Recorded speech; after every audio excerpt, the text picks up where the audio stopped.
حضرتك قلتي لي انه كان صاحب بابا. لا يا حبيبتي، كان والدك بيعرفه معرفة زي أي معرفة، وأياميها كان راجل كويس. وبعدين افرضي بعد كده يعني إنه انحرف ولا حاجة. طب ذنب بابا إيه وذنبي أنا إيه؟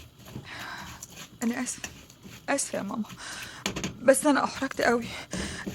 احرجت لما لقيت واحد سوابق جاي يسلم عليا في الاسم ويقول لي مش انت ما انت كوثر هانم.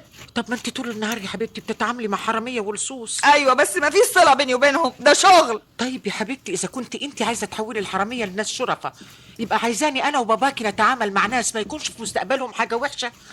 وحد ضامن يومه يا بنتي؟ حد ضامن بكرة هيحصل فيه إيه؟ لما كنا بنعرفه كان راجل كويس، لكن بعد كده ما نعرفش حاجة عنه ومحدش يحاسبنا. يا ماما يا حبيبتي انا ما اقصدش، انا بس انفعلت. يا حبيبتي، انت مسموح لك تعملي فيا اللي انت عايزاه، انا بس بفهمك عشان عايزة اريحك. مره تانية انا اسفه يا ماما، والظاهر اني هفضل اتعلم منك لاخر العمر. على راي حضرتك، ازاي هتعرفي ان واحد هينحرف في المستقبل؟ معلش يا ماما، انا اصلي خدتها بحساسيه زياده شويه. ولا يهمك يا حبيبتي، ربنا يستر. نعم.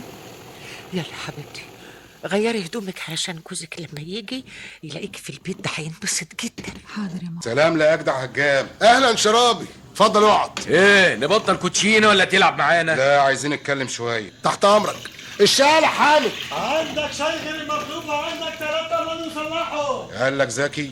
قال لي عمليه حلوه، ناس مسافره والشقه مقفوله، من اخواننا اللي بيشتغلوا في الدول العربيه. هنطلع بلقمه عيش حلو. هتاخد النص. هتسيبه هو يتكلم يا زكي.